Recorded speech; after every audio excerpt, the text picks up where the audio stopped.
কোন ছোটোবেলায় রবীন্দ্রনাথের দেবতার গ্রাস কবিতায় চলো তোমারে দিয়ে আসি সাগরের কোলে, সেই বেদনাত্মক কথা থেকে গঙ্গাসাগরের কথা জানতে পারি। এবার প্রতি বছর মকর সংক্রান্তির দিন সেই গঙ্গাসাগরে লাখো লাখো লোকের স্নান করার ছবি প্রতি বছর দেখতে পাই। আমি এখন আছি কাকদ্বীপে।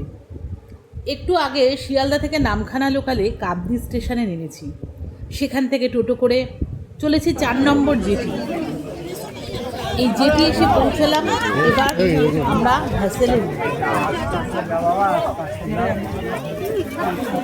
ভ্যাসেল নির্দিষ্ট সময় নদীর বুকে ভেসে চলে, শুরু করে আমাদের সাথে সাথে শত শত সিগাল পাখি। 1 ঘন্টা অন্তর অন্তর এই ভ্যাসেল অনেক সময় দেখা যায় নদীর জোয়ার ভাটাগুলো ভ্যাসেল কিছু সময়ের জন্য হয়তো বন্ধ করে দেওয়া হয়ে থাকে, তবে সারা বছরই এই ভ্যাসেলগুলো চলতে থাকে সমানভাবে। এখানকার আশেপাশের সিনারি খুবই সুন্দর।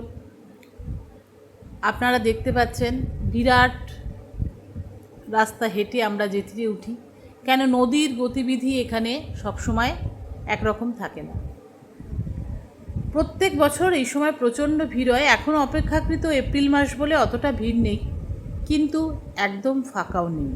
এখানে বেশিরভাগ লোকই আসে দূর দূরান্ত থেকে, যারা সেদিন চান করে আবার ফিরে যায়। আমাদের সঙ্গে যেসব লোকের পরিচয় হলো তারা সবই দেখলাম দিল্লি, উজ্জয়িনী এইসব অঞ্চলের লোক।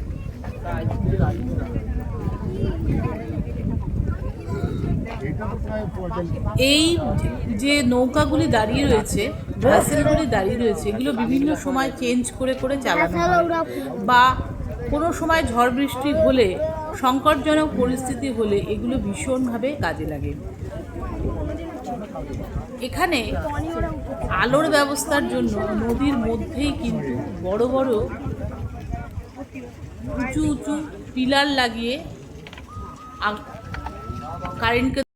ভ্যাসেল নির্দিষ্ট সময় নদীর বুকে চলতে শুরু করে এবং ভেসে চলতে চলতে শুরু হয় আমাদের সাথে সাথে শত শত সিগাল পাখি, কেউ উড়ে কেউ জলে ভেসে ভেসে আমাদের সাথে চলতে থাকে। এরা মানুষের সঙ্গ পছন্দ করে, তাই আমরা নদীতে ভাসতে ভাসতে যখন কচুবেড়িয়া লঞ্চের ঘাটে পৌঁছই, ততটা পথ সেই পাখিরা আমাদের সঙ্গ নেয়। আমরা এদেরকে শেয়ার করি বিভিন্ন ধরনের খাবার। এই দানা কিন্তু এখানেই পাওয়া যায়। এই দানাগুলো কিনে এই পাখিগুলোকে দেয়া হয়, তবে তারা বেশি তেল জাতীয় বা তেলে ভাজা জাতীয় খাবার খেতেই পছন্দ করে। একঘেয়ে খাবার কাউরই পছন্দ হয় না, তাই তারা এই খাবার অতটা পছন্দ করে।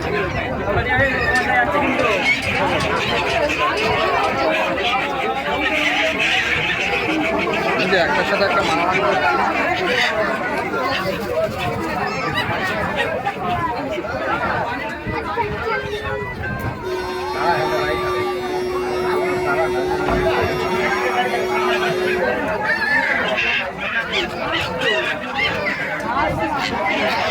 হচ্ছে আমরা যাচ্ছি, এখনই মনে হচ্ছে আমরা শুরু হয়ে গেছে যাওয়া।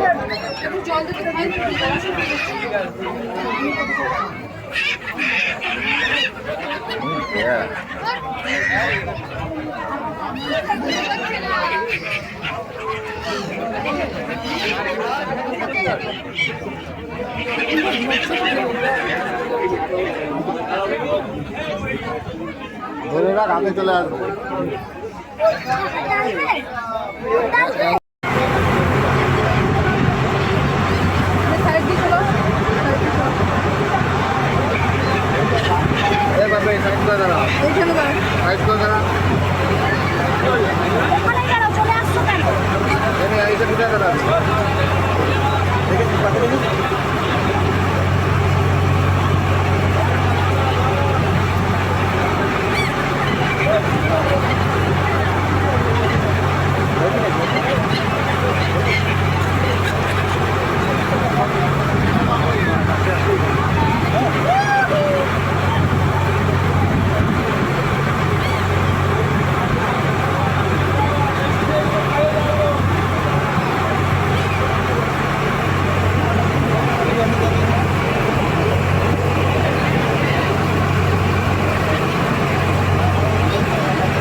আরো কাজে দিলে আরো কাজে আর দিও না, এবারে আমরা খাইয়ে দেবো।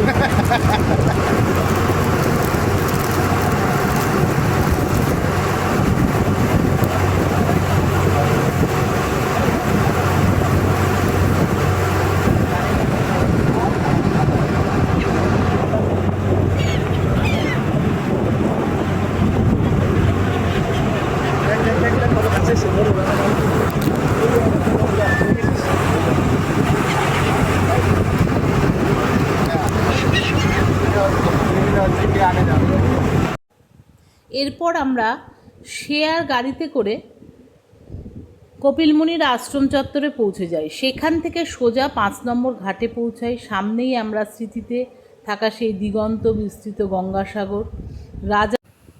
রাজা ভগীরথ অনেক তপস্যা করে স্বর্গের নদী গঙ্গাকে মর্তে এনেছিলেন। সেই নদী এসে এখানে সাগরে বিলীন হয়ে যায়। এই অতি পুণ্য স্থান, এখানে চান করি, পুজো দিই, এরপর সোজা চলে যাই কপিল মুনির আশ্রমে। এই যে সাগরে নৌকা দেখা যাচ্ছে, দূরে দেখা যাচ্ছে জাহাজ, দিগন্ত বিস্তৃত এই সাগরের পেছনে শেষ নেই, অনন্ত অনন্ত অনন্ত। গঙ্গাসাগর কথায় আছে, সব তীর্থ বারবার গঙ্গাসাগর একবার। সত্যি গঙ্গাসাগরে চান করে যেন সেই পুণ্য তীর্থ লাভ করা যায়, যা আমরা সারা জীবন চেয়ে থাকি। সেই পরম শান্তি, সেই পরম প্রাপ্তি আমরা লাভ করে থাকি। গঙ্গাসাগর সম্বন্ধে অনেক গল্প প্রচলিত আছে। তার মধ্যে অন্যতম হলো, রাজা সাগর যখন পৃথিবীর ওপর আধিপত্য বিস্তার করবার জন্য 99টি অশ্বমেধ যজ্ঞ করার পর 100তম অশ্বমেধ যজ্ঞের জন্য একটি ঘোড়াকে ছেড়ে দেন, তখন দেবরাজ ইন্দ্র ভয় পেয়ে সেই ঘোড়াকে ধ্যানমগ্ন কপিল মুনির পাশে লুকিয়ে রেখে আসেন। সাগর রাজা দামাল 60,000 পুত্র সেই ঘোড়াকে খুঁজতে খুঁজতে কপিল মুনির আশ্রমে এসে পৌঁছায়।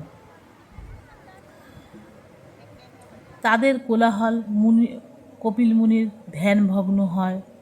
তার রোষানলে সেই 60 পুত্র পুড়ে ছাই হয়ে যায়। এরপর অনেক তপস্যা করে সাগর রাজার এক বংশধর রাজা ভগীরথ তার সেই 60,000 পূর্বপুরুষদের আত্মাকে স্বর্গে নিয়ে যান এবং স্বর্গের নদী গঙ্গাকে মর্তে নিয়ে আসেন। গঙ্গা সেই থেকেই মর্তে থেকে যান। সত্যি সুন্দর এই অঞ্চল, দেখার মতো, শান্ত ছিল সেই সময়। এটাই পৌষ সংক্রান্তি বা মকর সংক্রান্তির সময় কত ভিড় হয়, কত লোকের ভক্তের আগমন ঘটে এই মুনির আশ্রমে। আমরা বরাবর সেটা দেখে আসছি। জয় গঙ্গা মা কি জয়, জয় গঙ্গা মা কি জয়, পবিত্র মাতা গঙ্গা কি জয়। সেই সঙ্গে কপিল মুনির জয়, সাগর রাজার জয়। জয় এই পবিত্র স্থান, প্রচুর লোকের সমাগমে ধন্য এই স্থান।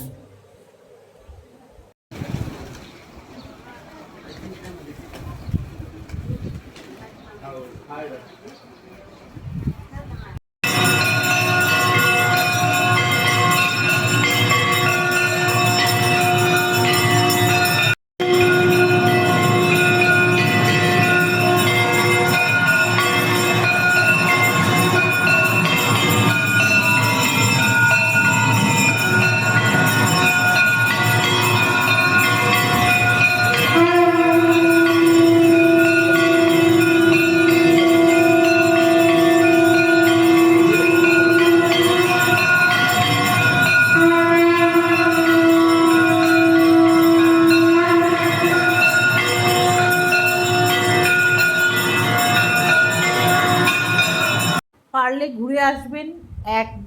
এই পবিত্র স্থানে একদিনে গিয়ে একদিনে ফিরে আসা যায়। আবার ইচ্ছে করলে এখানে প্রচুর হোটেল এবং রিসর্ট আছে, সেখানে আপনি থেকেও পরের দিন ব্যাক করতে পারেন।